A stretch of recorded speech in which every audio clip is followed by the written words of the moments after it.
wage their battle to destroy the evil forces of the Decepticons, the Transformers. The Transformers. That means the Transformers. Oh, so this is what my reviews have come to. If you like these guys, I'm not dissing you. But anyway, guys, this is Transformers review. And guys, today we're going to be looking at something that I normally don't look at, but this figure is an exception. This is actually the, obviously as you can tell, it's the McDonald's Beast Machines version of Nightscream. The reason being is I had the actual licensed Nightscream figure, and when you compared them to, like, you know, actual Beast Machines figures, the dude was like 12 times their size. It was like, you know, I don't get it. He was actually smaller than Silverbolt. What was up with that? But anyway, I'm not here to talk about sizes. I'm here to review this guy.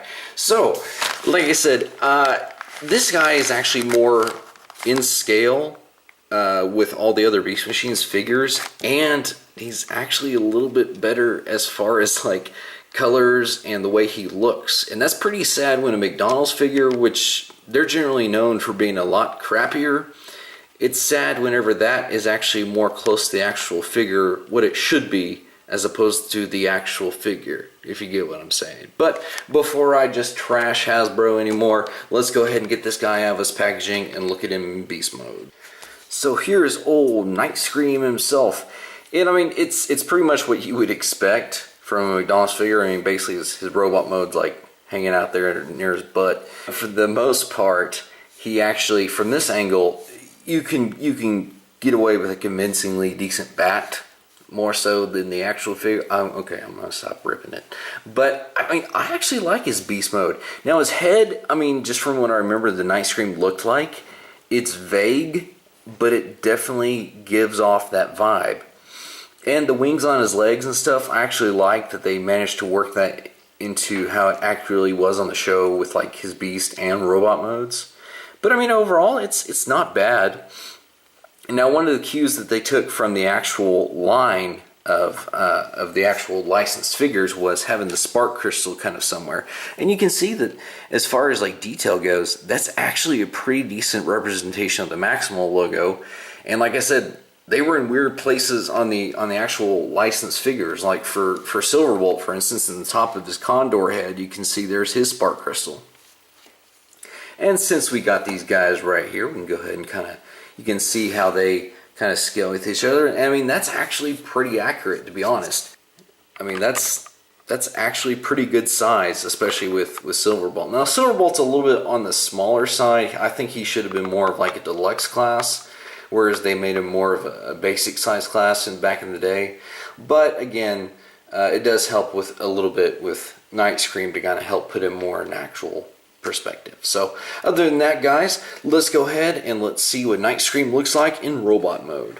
And so here we have Nightscream in robot mode. And I gotta say, like I said with beast mode, I love how they were able to actually translate the wings being on his legs like they were in the show. I mean, this isn't completely accurate, but at least they're in the right place. Plus, it was actually pretty clever because that's how he stands up. And I'll go ahead and mention that he does have his bat head on his back like this. But in the show, that's where his little sonic emitter weapon was, so I'm okay with it. And I mean, overall, the head and everything, like I said, it's what you would expect from this type of figure. But even down to the small stuff, like how his hands look, again, the face with the little, like, you know, deal there.